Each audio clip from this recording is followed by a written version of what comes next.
Olá, bem-vindo de volta aos nossos vídeos. A gente já está chegando ao finalzinho dessa série de estudo aos Romanos. Nossa proposta nunca foi a gente fazer uma exposição versículo por versículo, mas a gente pegar os principais temas, né, de cada capítulo, nessa perspectiva teológica de Paulo, contextualizando com a época e principalmente qual era o que tinha de pano de fundo para suscitar essas discussões, né? E agora a gente está chegando ao finalzinho, nós vamos hoje para o capítulo 14, parte do 15, onde nós vamos falar dessa aceitação mútua das pessoas que compartilham a fé em Cristo Jesus. Então vamos lá? Abre tua Bíblia aí, Romanos 14, primeiro versículo para a gente dar início, diz assim: acolhei o que é débil na fé, não porém para discutir opiniões. Isso é um desafio muito grande para a igreja cristã, né? Viver essa mutualidade, viver essa concórdia, viver essa unidade em Cristo Jesus, sem discutir opiniões, que não é o que a gente vê ao longo da história. Ainda mais na época do Facebook. Exatamente, onde tem muita polarização, né? Não só partidária política, mas muitas polarizações até em questão de fé mesmo, de doutrina, né? O que a gente vê hoje, na verdade, é o pessoal querendo mitar, ganhar discussões. Isso é triste para o evangelho, né? Muito triste. E aí, para começar essa discussão, né, a gente poderia falar então dessa questão da liberdade cristã. Isso. E você tem liberdade para discutir opiniões? Claro que tem, né? Não é isso que o nosso texto vai falar, então não discuta, não é isso. E nem anular suas opiniões pessoais, é diferente, é outra coisa. E aí a gente vai entender um pouquinho, afinal, o que é esse débil, porque o versículo vai continuar dizendo também que são os fracos na fé. Isso. E quem são os fortes. E a gente vai partir do pressuposto, então, primeiro da ética cristã, que a gente já falou anteriormente, né? E Calbart, ele diz que a ética cristã não está interessada no conceito de bem, mas em o que devo fazer como membro, crente em Cristo e membro da igreja. Então, o que eu devo fazer diante disso? Alguém quer discutir opinião comigo. E agora? Isso é um problema muito sério e eu gosto muito da perspectiva da teologia ortodoxa oriental.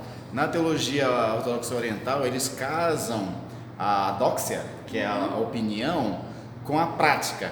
Para eles só faz sentido discutir ou trabalhar em cima de uma teologia que seja prática, que sirva para a convivência, para a prática da fé diariamente. Essa ideia de você desassociar uma teoria teológica que não tem a ver com a prática, isso não faz parte deles. Eu acho legal essa visão deles. E o que Paulo está condenando aqui é justamente isso, você criar uma teologia que não casa com a prática, e quando você vai para a prática, você tem uma igreja dividida. Sim. Não é? E aí ele vai colocar essa questão, por exemplo, de que a gente gosta de julgar as pessoas pelo aquilo que a gente acha mais correto do que o outro. Porque eu, no fundo, me julgo mais forte que o outro. Exatamente. E aí vem um problema muito sério com isso, que são as divisões das igrejas. O que são as divisões de igreja e quando é que nasce uma igreja nova? É quando uma pessoa tem uma opinião diferente, uma teologia diferente, uma doutrina diferente, que ele acha mais correta daqui onde ele está se congregando, sai porque não consegue vencer o debate lá, mudar a doutrina lá e funda uma nova com essa nova doutrina. Toda a história do cristianismo é formada dessa forma. Isso vai contra, né, os princípios da palavra de Deus, e isso que Paulo está colocando aqui, porque nenhum de nós fomos constituídos juízes um dos outros. Na verdade, ele diz que existe um juiz, um só senhor, um só patrão, que é a analogia que ele usa, e todos são servos. Um servo não pode julgar outro, um servo não pode condenar outro, né? Ele vai dizer, se você faz alguma coisa, seja o que for, você faz para Deus. Exatamente. Se você vive, se você morre. Então, a questão da opinião, ou da discussão teológica e do julgamento passa por esse crivo, né? Eu acho que você quer ganhar o debate ou você quer que a igreja seja edificada? Porque, eventualmente, talvez eu tenha que abrir mão de algumas... não crenças, mas eu diria de algumas opiniões em detrimento do outro, em amor pelo outro.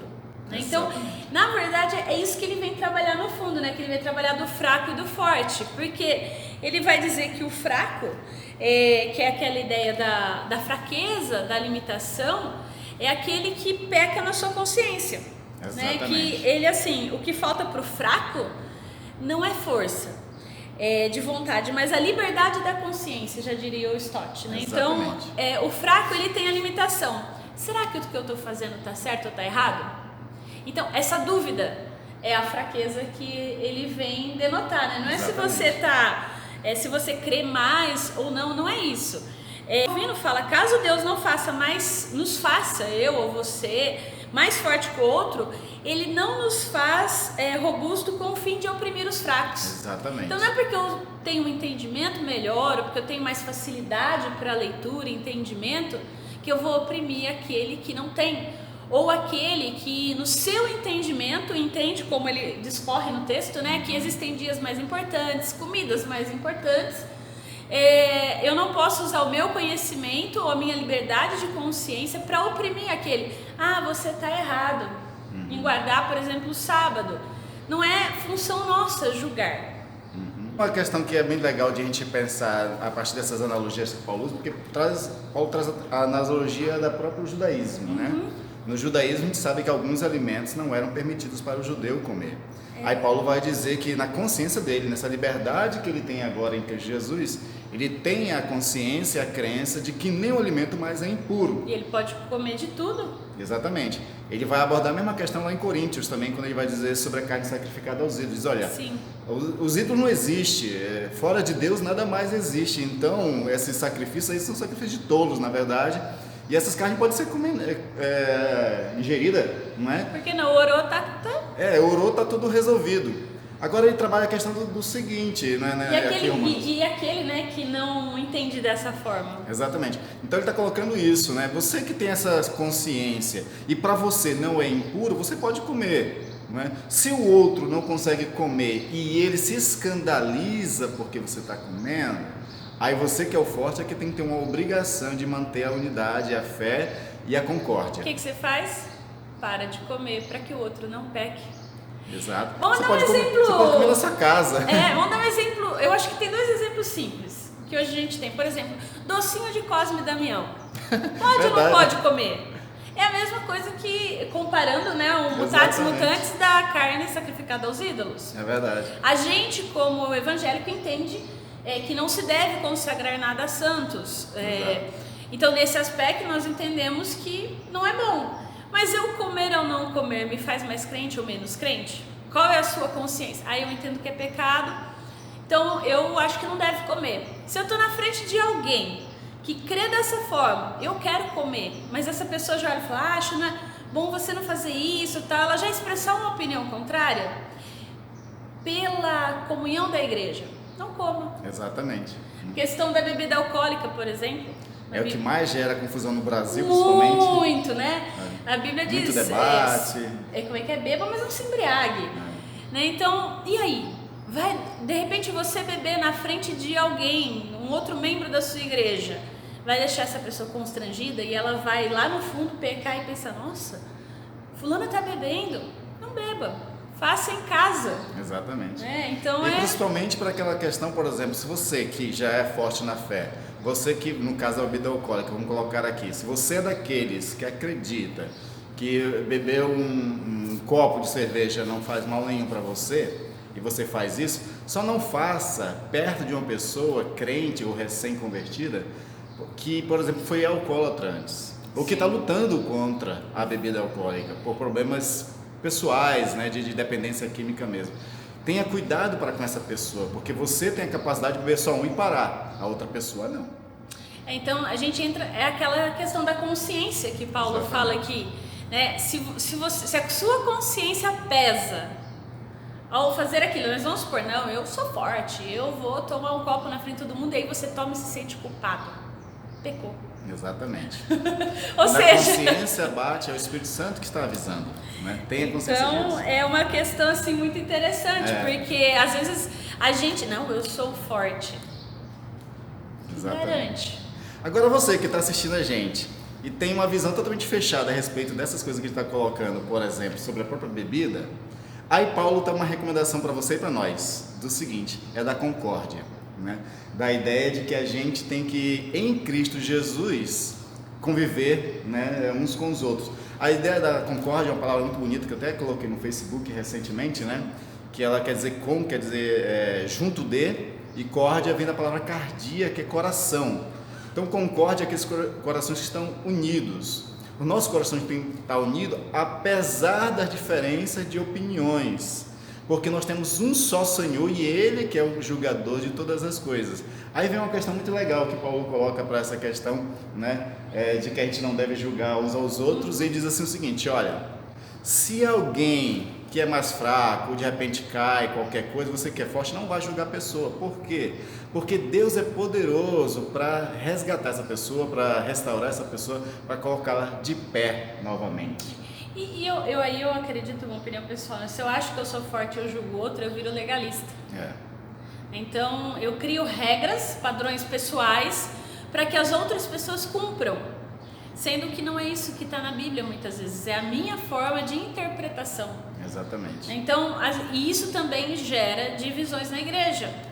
Formas de interpretações, regras que são criadas, que um entende que não tem sentido e outro vai brigar e vai dividir a igreja por causa disso. Exatamente. Se a gente for levar em consideração o que a Bíblia diz, o mais importante é a convivência, é a comunidade. Exatamente. Então, a liberdade cristã, ela tem eu acho que até a gente comentou isso, acho, naquele de autoridade, se eu não me engano, né? Tem um limite quando chega a liberdade do outro. Né? Então, é interessante porque ele vai trabalhar essa questão no sentido da fé, porque ele vai trabalhar, então, que nem todos têm uma fé igual. Exatamente. Então, por isso que a liberdade, ela acaba sendo num certo aspecto subjetiva, né? Passando pela questão da consciência e do Espírito Santo que habita em nós e no alerta, né, que esse Espírito nos dá, porque ele vai falar da questão da fé, né? Então, se a gente for olhar biblicamente falando, a gente tem pelo menos aí 4 graus de fé, né? Nenhuma fé, uma pequena fé, uma grande fé ou uma fé inigualável. Inigualável, está lá em Mateus 8. Então, a unidade da igreja, ela acaba ficando ameaçada quando alguém se acha superior ao outro. Eu me acho forte, eu me acho maduro. Né? E aí a gente vê que, infelizmente, se perde a comunhão por causa disso. Uma coisa que eu acho interessante quando a gente casa os textos de Paulo com os textos de Jesus, é que para a espiritualidade genuinamente cristã, vence não aquele que vence um debate teológico, vence aquele que por amor se nega para manter o vínculo da paz. Exato. A espiritualidade cristã é sempre voltada para o amor, para a fraternidade, para a unidade em Cristo Jesus. Eu fico triste quando eu vejo muitos pastores evangélicos no Brasil, principalmente, muitos que estão usando as redes sociais, pessoas que têm muitos seguidores e que só usam essas redes sociais, esses meios de comunicação para debater, só para discutir, como se eles fossem a coluna e baluarte da verdade, como se fora dele não existisse verdade mais nenhuma. Fico triste com isso, porque, queridos, qualquer interpretação que se tenha das Sagradas Escrituras são subjetivas. Não existe uma hermenêutica divina. Não existe essa ideia de, eu tenho a revelação perfeita e a interpretação perfeita. Não. Todas passam pelo crivo humano e todos nós humanos somos passíveis de errar. A prova disso é que existe milhares de teologia dentro do cristianismo. Eu estudo muito a história da teologia e, nossa, você não consegue enumerar de tantas que são. Por quê? Porque são homens que conseguiram criar uma teologia a partir de uma perspectiva, de um ponto de vista. E eles fizeram com a melhor das intenções isso. Né? E eu acredito que na hora que eu quero validar o meu ponto, querendo refutar o seu, a gente perde. Por quê? Porque a Bíblia diz para não ser juiz do meu irmão. Então, para eu provar que eu estou certo, eu preciso provar que o outro está errado, tem alguma coisa errada. Não adianta eu ir nas redes sociais, gritar aos 4 ventos que vai refutar uma teologia, por exemplo, aqui ou ali, e não criar respostas de comunhão, para que, respostas no sentido assim, olha, sua teologia está equivocada. Tá, mas como que a gente pode se unir então para pensar numa teologia então que faça sentido, que seja relevante para a atualidade? Exatamente. Então, só a crítica pela crítica, o gritar pelo gritar, não edifica. Então não é por ser calvinista, armeniano, infinitas possibilidades de interpretação, essas são as duas mais conhecidas, né? Assim, que a gente tem aqui no Brasil, pelo menos. A gente perde, o corpo de Cristo perde quando a gente entra nessas discussões, porque são discussões enfadonhas que não levam a nada. Exatamente. E aí o que é primordial para nós que somos cristãos na nossa convivência cristã? Existem sim algumas bases teológicas, doutrinárias que a gente tem que manter. Por exemplo, o The Fundamentals, por exemplo, que são os fundamentos, que foram um conjunto de documentos criados no início do século XX para combater o liberalismo teológico. Eu acho que ele foi muito bem elaborado e com uma excelente intenção na época.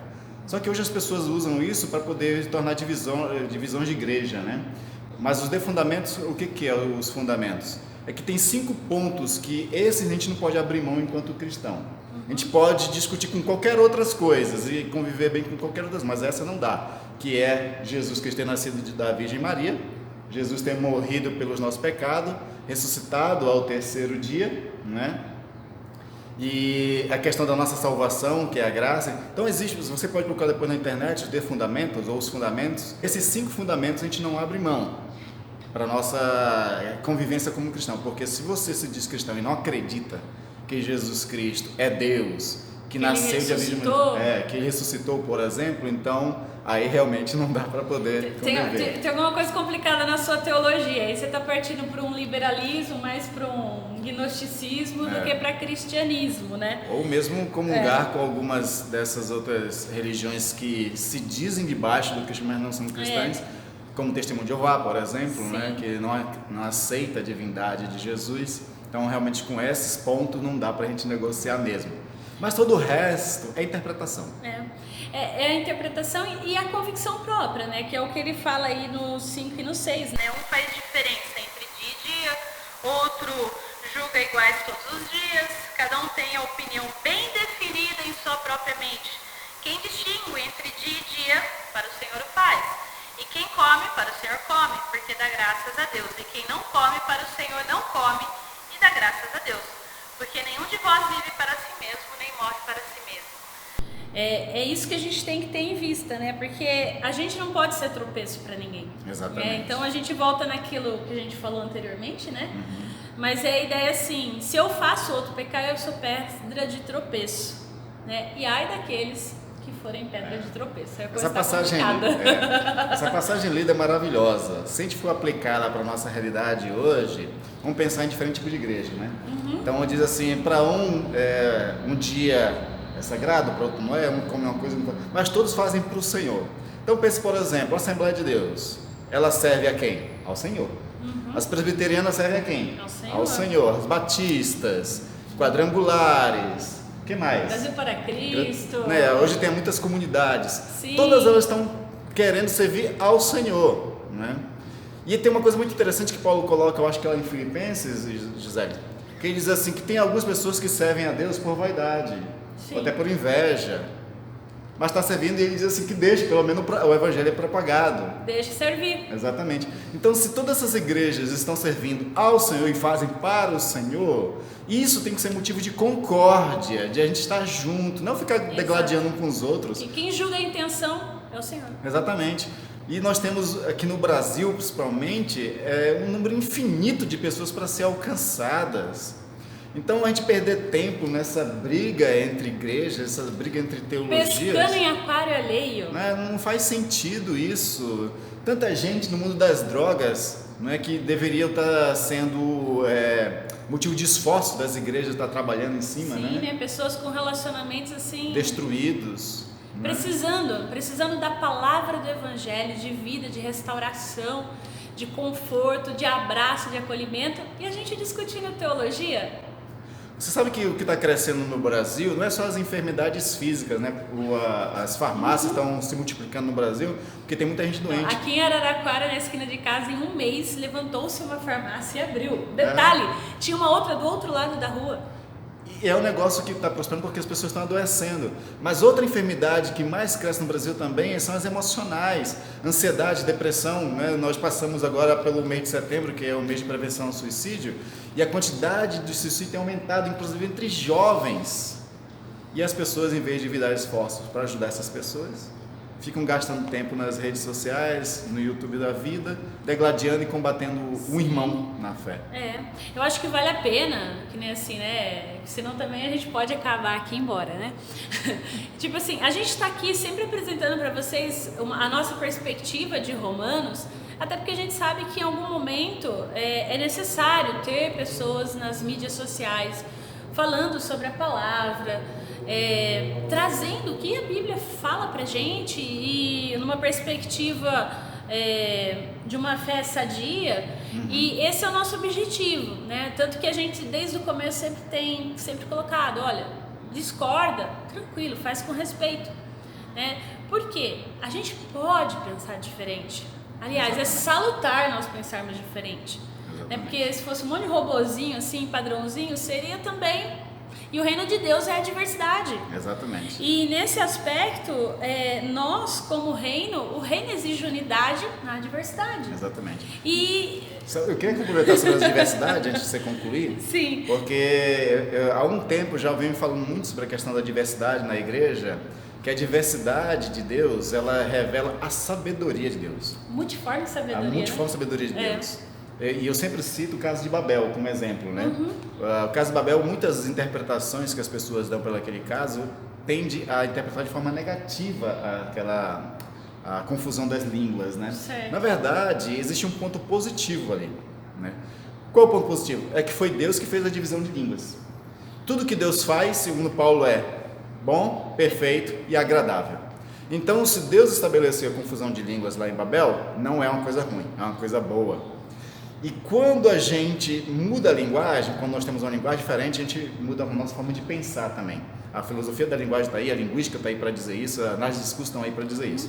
A gente, quando tem um tipo de linguagem, a gente pensa de uma forma. Quando a gente muda a linguagem, a gente pensa de outra forma também. É aquele transformar-vos... Pela renovação da mente, e a gente renova a mente através da linguagem. Sim. A nossa linguagem agora tem que ser a de Cristo, né, que é o verbo, inclusive.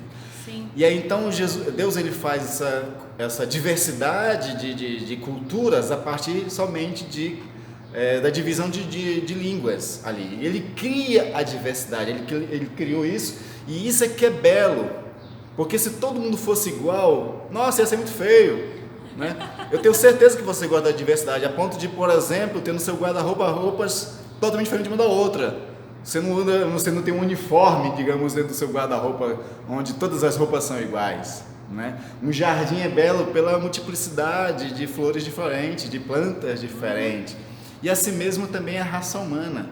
Deus criou essa diversidade, Deus criou a diversidade das culturas. Para quê? Para que a gente tenha essa beleza toda da diversidade, e o desafio dentro da diversidade é a gente manter a unidade. Não uniformidade, é diferente. É unidade. Unidade.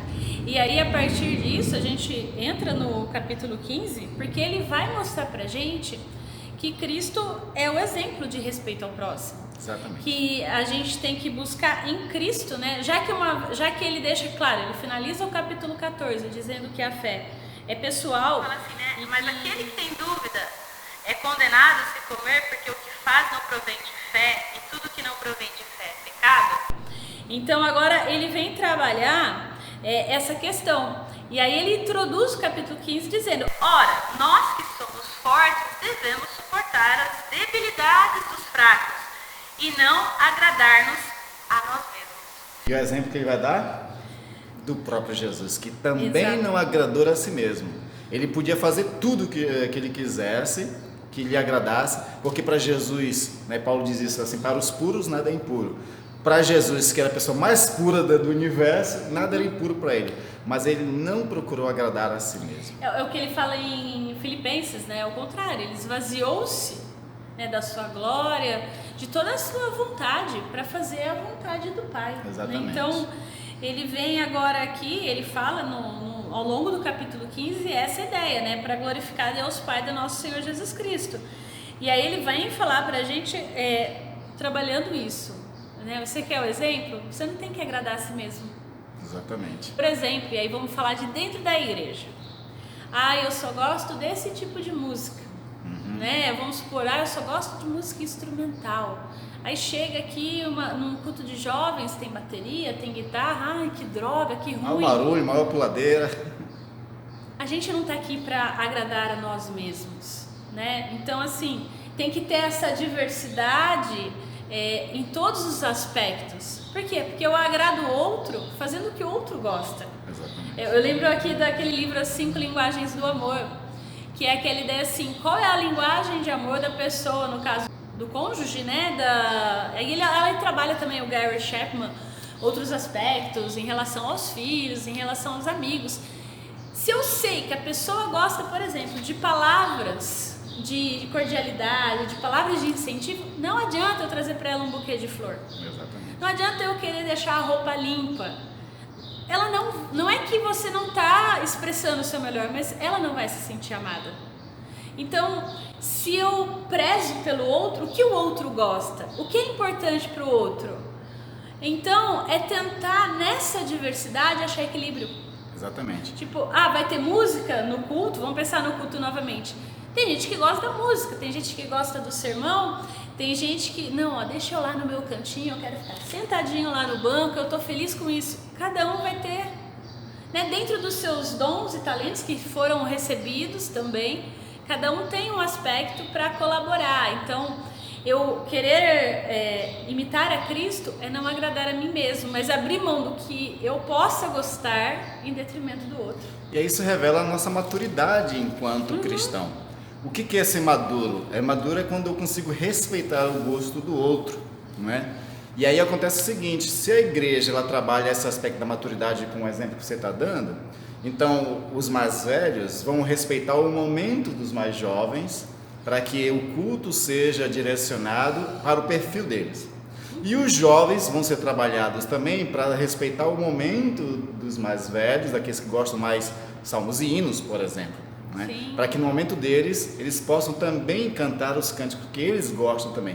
E assim, nessa mutualidade, né, um vai construindo espaço para o outro, para que a gente consiga conviver, viver unidos e louvar a Deus juntos. Né? Então, por exemplo, o que seria uma boa liturgia? A gente inclusive teve recentemente, dentro da Igreja Presbiteriana Independente, o curso de Educação Continuada para Ministros, né? E uma das disciplinas que era abordada era a questão da liturgia. O que é uma liturgia que passa por esse crivo aqui do que nós estamos abordando? É a liturgia que todas as pessoas, de todas as faixas etárias, tenham o seu momento, onde tem que existir um certo ecletismo, né? Que haja inclusão, né, das diversas pessoas. Exatamente. Né, das diversas expressões de louvor. Exatamente. Então você, por exemplo, acha que toda igreja que tinha um tipo de música só? Não, porque ele tem diversos tipos de pessoas. Então, por exemplo, se tem gente idosa na igreja que está acostumada mais com salmos e hinos, coloca uns 2 salmos e hinos. E tem jovem dentro da mesma igreja, no mesmo culto, então coloca umas 2, 3 músicas mais animadas, mais ao estilo dele também. E assim todo mundo vai adorar a Deus. Um respeitando o outro. Isso é maturidade, é quando eu anulo a mim mesmo naquele momento em que a bênção vai ser para o outro. Assim, né? Essa ideia que ele começa no 14, ele conclui, né, no meio do capítulo 15, que é aquela ideia, se você suporta o fraco, se você aprende a abrir mão das coisas, você vive em paz. Exatamente. A paz.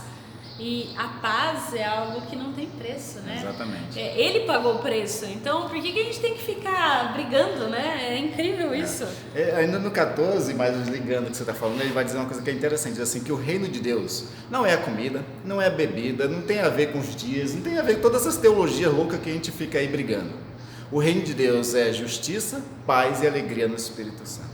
Se nas nossas igrejas não está tendo justiça, paz e alegria no Espírito Santo, então... A gente precisa revisar muito bem qual tem sido, né? Exatamente. A eclesiologia, a teologia da nossa igreja, da nossa vida. Exatamente. Porque às vezes a gente é o que acha que é forte e quer colocar regra em todo mundo, quando na verdade nós estamos sempre fracos. Porque nós não abrimos mão do que nós queremos. Exatamente. Por causa do outro. E aí Paulo encerra essa parte que a Gisele está abordando agora no meio do capítulo 15, mais ou menos, de uma forma um pouco dura para aqueles que se acham os mais certos do que todo mundo. Por exemplo, nós presbiterianos temos uma mania do nosso orgulho histórico, teológico, desprezar as outras comunidades de fé às vezes, né? Mas Paulo vai dizer aqui que no final de todas as coisas, lá naquele tempo escatológico, quando encerrar a nossa era aqui, ele vai dizer que tanto nós presbiterianos quanto os assembleanos, quadrangular e qualquer outro, todos vão dobrar o joelho diante de Deus. Acabou. Né, que ele fala do gentil e do judeu. Ele termina assim de uma forma maravilhosa, né, esse trecho, e ele diz assim, que então estarão todos lá. Né, e ele diz, E o Deus da esperança vos encha de todo gozo e paz no vosso crer, para que sejais ricos de esperança no poder do Espírito Santo. Exatamente.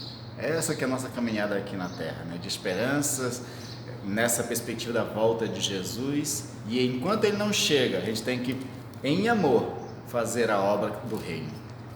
e viver em unidade, propagando, né, o reino, fazer obra e propaganda. Exatamente. Vamos dar as mãos para poder fazer com que o evangelho chegue ao maior número de pessoas possíveis. É isso aí.